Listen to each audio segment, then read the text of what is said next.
Bonjour et bienvenue dans Mère d'ado sur le fil, mais pleine de ressources, le podcast qui soutient les mères d'ado à bout. Je m'appelle Frédéric, je suis coach de vie et maman d'ado moi aussi. Je suis convaincue que nous avons chacune toutes les solutions en nous pour nous épanouir dans notre vie de mère et de femme bien sûr. Mais parfois, le nez dans le guidon, on ne les voit pas. C'est pourquoi j'ai créé Libératrice de solutions, pour aider les mamans à trouver leurs solutions aux problèmes qu'elles rencontrent avec leur ado. Ici, on parle sans filtre de ce que c'est vraiment d'élever un adolescent. Les conflits, les silences, la fatigue, mais aussi le courage, l'amour et surtout les petits pas qui changent tout.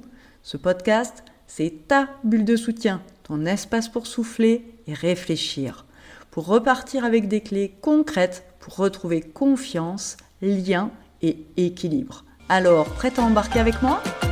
Respire un bon coup et c'est parti ! Tu fais tout pour ton ado ? Tu anticipes ses besoins ? Tu arrondis les angles ? Tu mets tes envies sous le tapis ? Tu ravales même certaines paroles pour éviter les conflits ?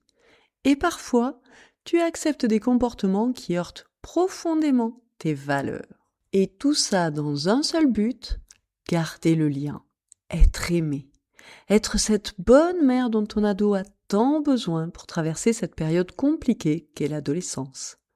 Mais voilà le paradoxe. Plus tu te sacrifies, plus la tension monte.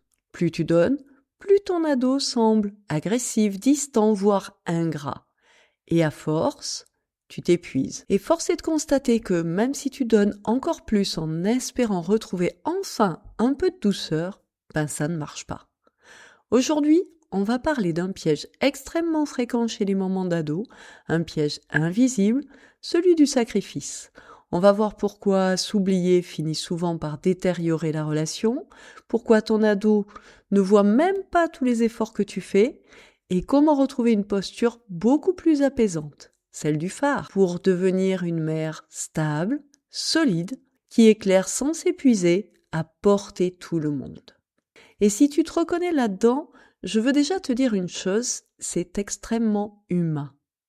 Quand on aime profondément son enfant, on est prête à énormément de choses, surtout quand on sent qu'il souffre intérieurement, ou quand la relation devient compliquée.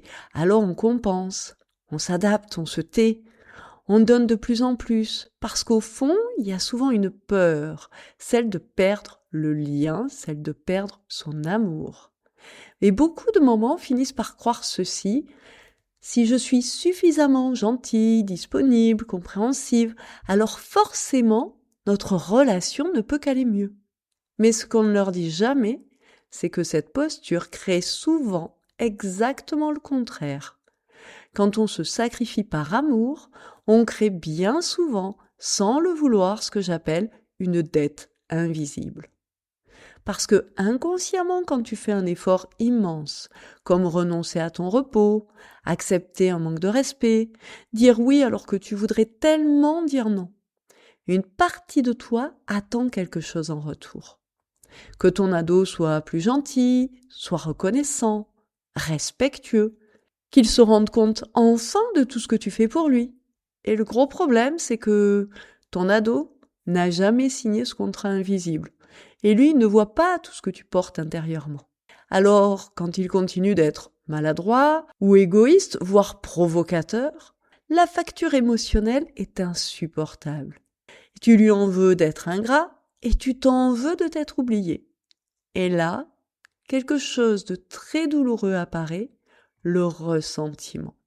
Et non seulement c'est douloureux, mais en plus, forcément, ça abîme la relation. Laisse-moi te raconter l'histoire de l'une de mes clientes que je vais appeler Julie. Julie faisait le taxi pour sa fille absolument tout le temps. Dès que sa fille le lui demandait, Julie reprenait les clés et elle repartait. Pourquoi ? Parce que elle culpabilisait d'avoir choisi de vivre à la campagne, alors que sa fille, elle, adore la ville, les boutiques, etc.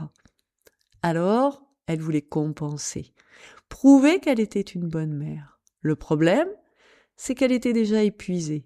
Alors qu'elle faisait déjà ses trajets toute la semaine pour son travail, elle continuait quand même à les faire aussi le week-end pour sa fille quand elle avait besoin d'aller à droite, à gauche chez une copine, etc. encore et encore. Et malgré tout ça, sa fille restait agressive. Un matin, après un petit déjeuner particulièrement houleux, Julie craque. Et cette fois, elle refuse le trajet. Mais pas pour se respecter, pour punir sa fille, pour lui faire payer.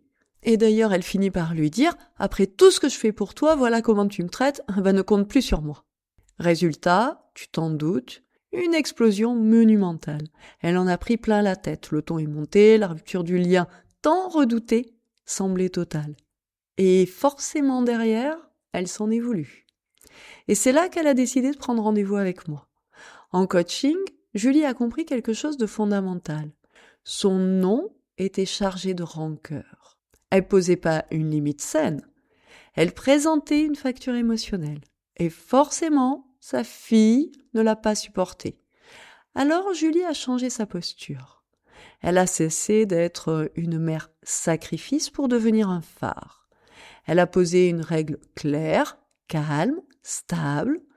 Dorénavant, je ferai plus le taxi systématiquement. Il y a des bus, il y a des trains, tu es capable de les prendre. Et le tout sans colère, sans culpabilisation, sans agressivité, sans menace, sans chantage. Si t'es gentil, alors je t'amènerai, etc. Non, juste poser la règle. La règle pour elle. Parce que en agissant ainsi, elle a commencé à exister elle aussi. Chaque week-end, elle s'est mise à marcher seule, à respirer, à prendre du temps pour elle.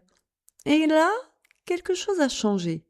Oh, sa fille ne s'est pas transformée en ado parfaite ou en petite fille modèle, non, bien sûr. Mais les tensions ont diminué. Pourquoi ? Parce que Julie a cessé d'envoyer ces fameuses factures invisibles. Sa fille n'avait plus en face d'elle une mère épuisée, frustrée, sacrifiée, mais une femme stable, prévisible, qui sait dire non calmement et surtout qui ne se trahit plus elle-même. Aujourd'hui, quand Julie fait un trajet pour sa fille, elle le fait parce qu'elle en a envie, pas parce qu'elle se sent obligée. Et paradoxalement, comme elle le fait moins, elle peut à nouveau le faire avec plaisir. Alors aujourd'hui, j'aimerais que tu te poses ces questions. Est-ce que je suis en train de me sacrifier par amour ? Qu'est-ce que je piétine chez moi pour éviter les conflits ? Est-ce que mes oui sont des vrais oui ou des oui de peur, de culpabilité ou de sacrifice ? Parce que apprendre à dire non, c'est apprendre à te respecter. Et c'est seulement quand tu te respectes que ton ado peut apprendre à se respecter et à te respecter. Alors voici l'exercice que je te propose cette semaine. Identifie une chose, juste une, que tu fais uniquement par sacrifice. Et repose un cadre clair autour de cette situation. Pas dans la colère, pas pour punir, juste pour te protéger, juste pour te respecter. Et si tu sens que ta propre lumière est en train de s'éteindre, sache que tu n'as pas à porter ça seul. Tu peux réserver ton appel bilan gratuit avec moi. Le lien est dans la description de l'épisode. En attendant, rappelle-toi ceci. Ton ado n'a pas besoin d'une mère qui se sacrifie. Il a besoin d'une mère qui tient debout. Merci d'avoir écouté cet épisode de Mère d'ado sur le fil, mais pleine de ressources. Si cet épisode t'a plu, pense à t'abonner et pourquoi pas le partager avec une maman dont tu sais qu'il lui sera utile. Tu veux aller plus loin ? Abonne-toi à ma newsletter pour recevoir conseils et soutien directement dans ta boîte mail. Et surtout, n'oublie pas, chaque jour, tu fais de ton mieux et ça, c'est déjà énorme. À très vite pour un nouvel épisode.